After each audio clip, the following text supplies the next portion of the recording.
Hello नमस्कार दोस्तों, nursing series के एक और बेहतर वीडियो में आप सभी का स्वागत है। इस वीडियो में हम लोग पीडियाट्रिक नर्सिंग और ओबीजी नर्सिंग के पहले बहुत सारे इमेज बेस्ड क्वेश्चंस को जानेंगे।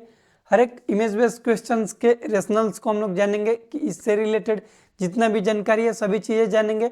उसके बाद हम लोग कुछ इंपॉर्टेंट एमसीक्यू क्वेश्चंस को भी जानेंगे इसी वीडियो में। सबसे पहले हम लोग पीडियाट्रिक नर्सिंग और ओबीजी नर्सिंग जो है उसके इमेज बेस्ड क्वेश्चंस को जानेंगे। ये जितने भी इमेज बेस्ड क्वेश्चंस है प्रीवियस एग्जाम में पूछे गए हैं, इसको आप लोग PYQ के रूप में समझ सकते हैं, इसलिए इसको हम ऐड किए हैं। तो आप लोग इसको अच्छे तरीके से पढ़िएगा। चैनल का टेलीग्राम है सत्यम नर्सिंग के नाम से, आप लोग वहाँ पर ज्वाइन हो जाइएगा क्योंकि हमारे एक वीडियो का PDF वहीं पर सेंड करते हैं। चलिए हम लोग फर्स्ट इमेज को देखते हैं।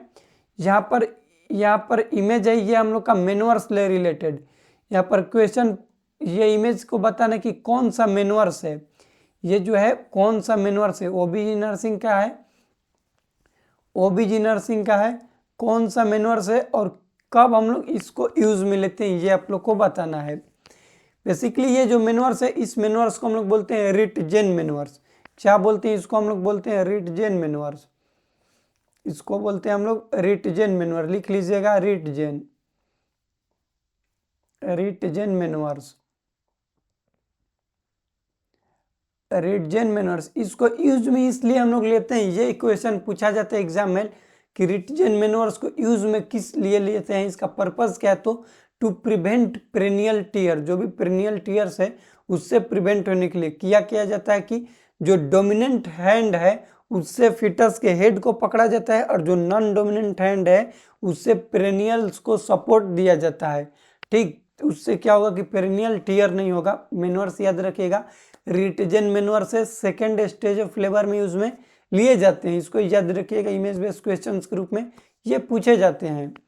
नेक्स्ट हम लोग का इमेज है, ये आप लोग को बताना है कि ये जो एब्डोमेन्स पर ये देखने को मिल रहा है इस तरीके के, इसको हम लोग क्या बोलते हैं, ये और कौन से कंडीशंस में देखने को मिलता है ये भी आप लोग को बताना है। तो ये जो है इसको हम लोग बोलते हैं बेंडल्स रिंग। क्या बोलते हैं इसको? हम लोग बोलते हैं बेंडल्स रिंग। स्पेलिंग भी लिख लीजिएगा, बेंडल्स रिंग, बेंडल्स, बेंडल्स रिंग। बेंडल्स रिंग जो है ये एक तरह का पैथोलॉजिकल रिंग है। क्या है? पैथोलॉजिकल रिंग है। ठीक, ये देखने को मिलता है ऑब्स्ट्रक्टेड लेबर वाले कंडीशंस में। जिस भी मदर्स में ऑब्स्ट्रक्टेड लेबर होता है उस कंडीशंस में देखने को मिलता है बेंडल्स रिंग। याद रखिएगा, एक और चीज आप लोग याद रखिएगा कि ऑब्स्ट्रक्टेड लेबर में 4P देखने को मिलता है। क्या देखने को मिलता है? 4P।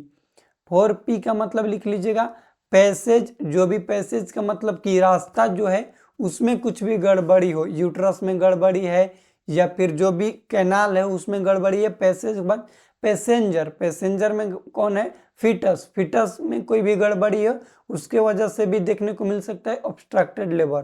4P में फर्स्ट P है पैसेज, पैसेंजर। उसके बाद होता है पावर। मदर्स जो है वो अपने पावर्स को नहीं लगा पा रही है, बियरिंग डाउन एफर्ट नहीं लगा पा रही है, जिसके वजह से भी ऑब्स्ट्रक्टेड लेबर देखने को मिल सकता है। और लास्ट P का मतलब होता है साइक, मतलब कि मदर जो है वो मेंटली प्रिपेयर नहीं है लेबर के लिए। ये 4P कॉज हो सकता है ऑब्स्ट्रक्टेड लेबर का। इसको याद रखिएगा, इमेज बेस्ड क्वेश्चंस के रूप में यह याद रखिएगा कि ये जो है बेंडल्स रिंग का इमेज है।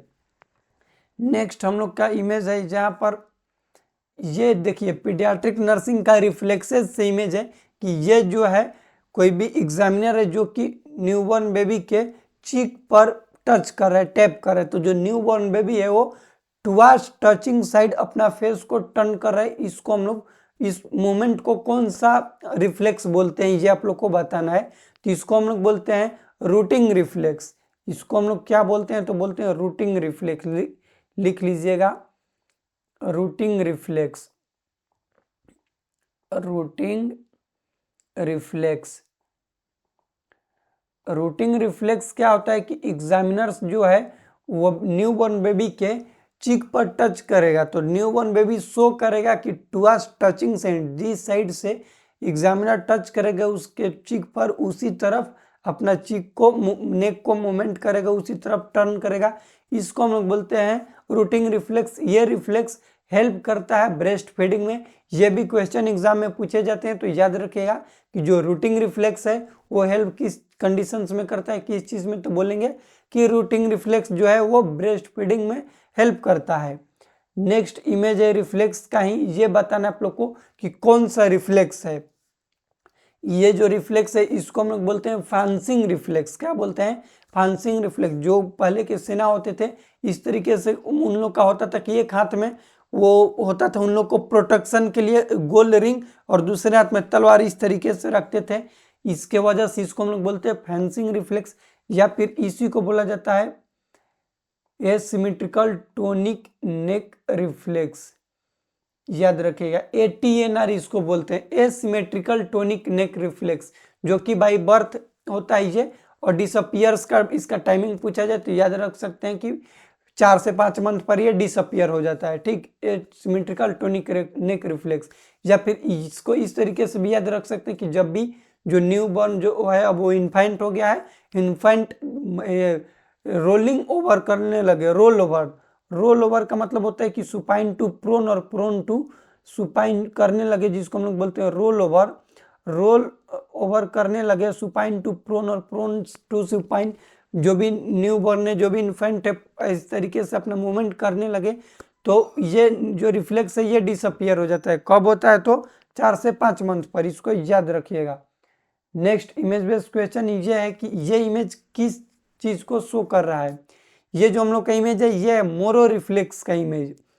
मोरो रिफ्लेक्स क्या होता है कि जो भी न्यू बॉर्न है उसको एग्जामिनर क्या करेगा, उसके एक हाथ से नेक को सपोर्ट करेगा और एक हाथ से उसके बैक को, और सडन हटाएगा, नेक वाला जो सपोर्ट हैंड है उसको हटाएगा, तो न्यू बॉर्न से शो करेगा। उसको याद रखेगा एबडक्शन एडक्शन हैंड का करेगा, हैंड का एबडक्शन एडक्शन करेगा और क्राई करेगा। याद रखेगा एबडक्शन करेगा और एडक्शन। एबडक्शन का मतलब दूर हाथ को करेगा, उसके बाद पास लगा। एडक्शन का मतलब ऐड का मतलब भीरी, और एबडक्शन का मतलब दूर करेगा और क्राई करेगा। इसको हम लोग बोलते हैं Moro reflex. Image based question आप लोग याद रखेगा, इसको हम लोग क्या बोलते हैं? तो बोलते हैं मोरो रिफ्लेक्स, मोरो रिफ्लेक्स बोलते हैं। याद रखेगा मोरो रिफ्लेक्स में क्या होता है, ये डिसअपियरिंग टाइम इसका पूछा जाता है, तो 5 से 6 मंथ पर ये डिसअपियर होता है मोरो रिफ्लेक्स। किस कंडीशंस में मोरो रिफ्लेक्स जो है वो एबनॉर्मल शो होने को मिलेगा? तो बोल सकते हैं कि जो भी ब्रेकियल प्लेक्सस है उसका पाल्सी होना, मतलब कि इरप्स पाल्सी और क्लमकिज पाल्सी हो गया, फिर क्लेविकल बोन फ्रैक्चर है, उस कंडीशंस में ये एसिमेट्रिकल मोरो रिफ्लेक्स देखने को मिलेगा। यहाँ पर आप लोग लिख लीजिएगा, एक स्लाइड हम ऐड करते हैं। चलिए यहाँ पर आप लोग लिखिएगा कि कब देखने को मिलता है एसिमेट्रिकल। तो एक कंडीशंस होता है इरप्स पाल्सी। क्या होता है? Erupts palsy, erupts palsy. और एक होता है क्लमकिज पाल्सी। इरप्स पाल्सी लिखिएगा कि C5 और C6 में होगा गड़बड़ी, तो उसको हम लोग बोलते हैं इरप्स पाल्सी। और क्लमकिज पाल्सी लिखिएगा C7 C8 और T1 में होगा, तो इसको हम लोग बोलते हैं क्लमकिज पाल्सी। यदि क्लमकिज पाल्सी या फिर इरप्स पाल्सी है तो मोरो रिफ्लेक्स एसिमेट्रिकल होगा, एक साइड से होगा, या फिर क्लेविकल बोन जो है न्यूबॉर्न का इन्फेंट का वो फ्रैक्चर होगा, उसके वजह से भी एसिमेट्रिकल मोरो रिफ्लेक्स देखने को मिलता है। ये हो गया हम लोग का मोरो रिफ्लेक्स, याद रखिएगा। नेक्स्ट ये भी एक रिफ्लेक्स का ही है इमेज, ये आप लोग को बताना है कि कौन से रिफ्लेक्स का इमेज है। तो ये हम लोग का जो है ये है, बोल सकते हम लोग कि बेबेन्स्की रिफ्लेक्स होता है। क्या होता है? बेबेन्स्की रिफ्लेक्स। लिख लीजिएगा बेबिन्स्की रिफ्लेक्स। बेबिन्स्की रिफ्लेक्स क्या होता है कि लेटरल साइड से जो भी न्यूबॉर्न का है, हम लोग बोल सकते हैं कि जो पाल्म है वहां पर टुवर्ड्स और अपवर्ड में करते हैं तो प्लांटर फ्लेक्शन करता है, आगे की ओर इस तरीके का मोड़ेगा, तो इसको हम लोग बोलते हैं बेबिन्स्की रिफ्लेक्स। न्यूबॉर्न में क्या होता है तो प्रेजेंट होता है, और एडल्ट में ये निगेटिव होता है। यदि एडल्ट में इस तरीके का न्यू बेबिन्स्की रिफ्लेक्स प्रेजेंट होता है तो उसको हम लोग क्या बोलेंगे कि उसका डेवलपमेंटल डिले है, या फिर कोई भी न्यूरोलॉजिकल कॉम्प्लिकेशन की वजह से देखने को मिलता है। ये भी क्वेश्चन एग्जाम में पूछे जाते हैं कि कोई भी एडल्ट जैसे सीबीए होता है, सेरिब्रो वास्कुलर एक्सीडेंट, उस कंडीशंस में भी बेवेंस्की रिफ्लेक्स प्रेजेंट होता है, देखने को मिलता है उस वाले पेशेंट में। तो उसमें क्या हम लोग बोलेंगे कि उसका कॉम्प्लिकेशन है neurological complication, Babinski reflex disappear. Time पूछा जाता है तो बोलेंगे 1 साल तक रहता है, उसके बाद 1 साल के बाद डिसअपियर हो जाता है बेवेंस्की रिफ्लेक्स। ये देखिए, ये इमेज पूछा जाता है कि स्किन फोल्ड थिकनेस इसका नापता है। ये क्या नापता है? तो स्किन का थिकनेस नापता है। इस इंस्ट्रूमेंट का क्या नाम है? तो इसका नाम है हेर्बार्डेन जो है स्किन फोल्ड थिकनेस होता है। हेर्बार्डेन स्किन फोल्ड थिकनेस इसको बोला जाता है, जो कि क्या करते हैं, स्किन के थिकनेस को नापता है। ये इमेज बेस्ड क्वेश्चन भी पूछा जाता है, तो इसको भी आप लोग याद रखिएगा। नेक्स्ट हम लोग का इमेज बेस्ड क्वेश्चन है, यहाँ पर प्लासेंटा के एबनॉर्मलिटी से रिलेटेड, इम्प्लांटेशन रिलेटेड है। एक है नॉर्मल प्लासेंटा, सेकेंड इमेज में प्लासेंटा एक क्रिएटा, थर्ड में है इन क्रिएटा और पर क्रिएटा। नॉर्मल जो प्लासेंटा होता है, हम लोग बोल सकते हैं कि जो नॉर्मल प्लासेंटा है वो इंडोमेट्रियम से अटैच होता है। ठीक, इंडोमेट्रियम से अटैच है। इंडोमेट्रियम से थोड़ा सा उसको इन्वेड करके इन मायोमेट्रियम में चला गया, तो उसको हम लोग क्या बोलेंगे, एक क्रिएटा। और पूरा चला गया मायोमेट्रियम में, इनसाइड द मायोमेट्रियम। फर्स्ट में नॉर्मल कंडीशन हम लोग बोलते हैं कि प्लासेंटा अटैच होता है इंडोमेट्रियम से। प्लासेंटा एक क्रिएटा का मतलब होता है कि जो प्लासेंटा है वो मायोमेट्रियम के साथ अटैच हो गया, उसमें जाके मिल गया। सेकेंड जो है मायोमेट्रियम में अंदर चला गया, इन क्रिएटा मतलब कि इन कर गया। और पर क्रिएटा का मतलब मायोमेट्रियम को परफोरेट कर गया या फिर पार कर गया, पूरा मायोमेट्रियम को भी इन्वेड कर दिया, उसको हम लोग बोलते हैं प्लासेंटा पर क्रिएटा। या तो इमेज बेस्ड क्वेश्चन पूछा जा सकता है या फिर डिफिनेशन से पूछा जा सकता है कि प्लासेंटा एक क्रिएटा क्या होता है, प्लासेंटा इन क्रिएटा क्या होता है और प्लासेंटा पर क्रिएटा क्या होता है। एक क्रिएटा का मतलब कि प्लासेंटा अटैच होगा मायोमेट्रियम से, इन क्रिएटा का मतलब प्लासेंटा इनटू द मायोमेट्रियम, मतलब कि मायोमेट्रियम में अभी गया है। और पर क्रिएटा का मतलब कि प्लासेंटा परफोरेट कर देगा मायोमेट्रियम के, ये रहेगा फिर इन्वेड कर देगा मायोमेट्रियम के, इसको हम लोग बोलते हैं प्लासेंटा पर क्रिएटा। इसको आप लोग याद रखिएगा। नेक्स्ट क्वेश्चन है, यहाँ पर टंग शो हो रहा है। ये क्वेश्चन अभी प्रीवियस नॉर्सेट एग्जाम में पूछा गया था इमेज बेस्ड क्वेश्चंस के रूप में कि ये किस कंडीशंस को शो करता है, कौन से कंडीशंस में देखने को ये इमेज मिलता है। तो हम लोग बोलते हैं कि ये जो टंग है, टंग देखने को मिल रहा है स्ट्रॉबेरी टंग। किस तरीके का टंग है? तो बोलेंगे स्ट्रॉबेरी टंग, स्ट्रॉबेरी टंग, स्ट्रॉबेरी टंग। स्ट्रॉबेरी टंग देखने को मिलता है कावासाकी डिजीज में। किसमें देखने को मिलता है? कावासाकी डिजीज, जो कि कनेक्टिव टिश्यू का डिसऑर्डर है, उसमें देखने को मिलता है स्ट्रॉबेरी टंग। एक और क्वेश्चन निकल लीजिए कि स्ट्रॉबेरी वेजाइनल अपीयरेंस देखने को मिलता है। हम लोग बोलेंगे कि जो भी वेजिनाइटिस होता है, ट्राइकोमोनियास वेजिनाइटिस, उसका पॉजिटिव एजेंट होता है, पैरासाइटिक इन्फेक्शन है, उस कंडीशंस में देखने को मिलता है वेजाइना का कलर जो होता है स्ट्रॉबेरी अपीयरेंस हो जाता है।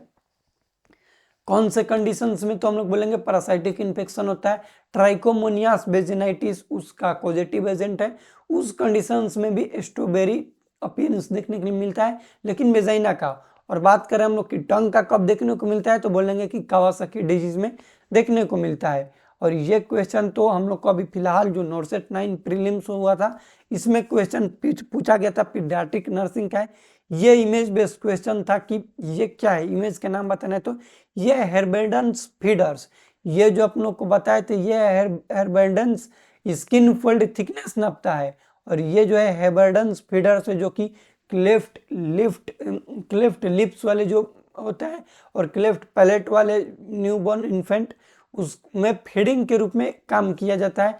हेर्बेल्डन्स फीडर्स इसका नाम है, इसको याद रखिएगा। किस रूप में करते हैं? तो क्लेफ्ट लिप्स जो होते हैं, चिल्ड्रेन क्लेफ्ट लिप्स वाले, उनमें उसमें लेते हैं हेर्बेल्डन्स फीडर्स।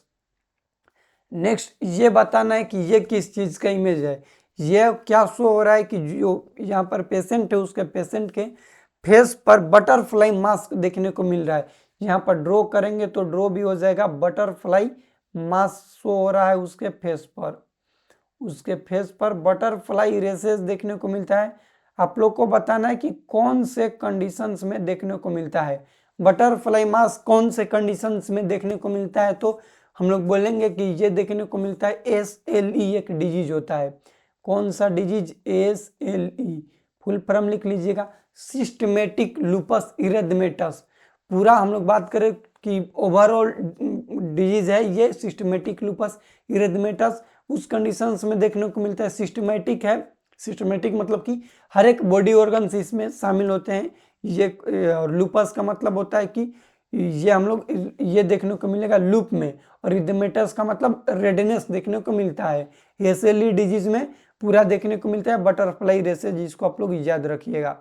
नेक्स्ट ये क्वेश्चन है कि बफेलो हम्प कौन से डिजीज में देखने को मिलता है? तो हम लोग बोलेंगे कि ये देखने को मिलता है कुशिंग सिंड्रोम में। कुशिंग सिंड्रोम में क्या देखने को मिलता है? तो बोलेंगे बफेलो हम्प। ये जो नेक है, नेक वहां पर ये इनलार्ज हो जाएगा, जिसको हम लोग बोलते हैं बफेलो हम्प देखने को मिलता है। कौन से कंडीशंस में? तो कुशिंग सिंड्रोम वाले में देखने को मिलता है।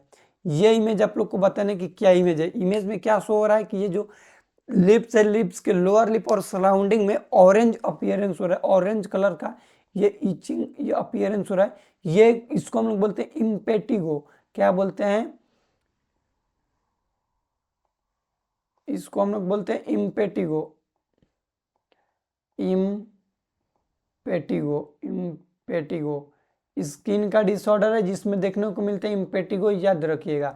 नेक्स्ट मेनोवर्स ही है, ये आप लोग को बताना है। नॉर्सेट 8 का प्रीलिम्स एग्जाम में ये इमेज बेस्ड क्वेश्चन पूछा गया था कि ये मेनोवर्स क्या है। सिमिलर इसी के जैसा एक और मेनोवर्स होता है। दोनों मेनोवर्स के डाउट हम लोग क्लियर कर लेंगे इसी वीडियो में। ये जो मेनोवर्स है ये है मॉडिफाइड पग मेनोवर। क्या है? Modified Prague manoeuvre, PRAGU, modified Prague manoeuvres. इसमें क्या होता है कि जो फिटस है, ये ऊपर साइड में जब भी रहेगा अपवर्ड इसका फेस रहेगा, या फिर बोल सकते हैं कि मेटर्नल के सिम्फाइबिस प्यूबिस की ओर इसका फेस रहेगा, तो इसको हम लोग बोलेंगे प्रेग मेनोवर। और एक होता है बर्न मार्शल मेनोवर, मेटर्नल के एनस साइड में, रेक्टल साइड में उसका फेस होगा उल्टा इसका होगा, तो उसको हम लोग बोलते हैं बर्न मार्शल मेनोवर। बर्न मार्शल जो मेनोवर है वो ब्रिज प्रेजेंटेशन में मोस्टली यूज में लिए जाते हैं। ये भी ब्रिज प्रेजेंटेशन वाले में ही लिए जाते हैं, लेकिन इसका और उसमें अंतर ये है कि फिटस के बोल सकते हैं पोजीशन से रिलेटेड।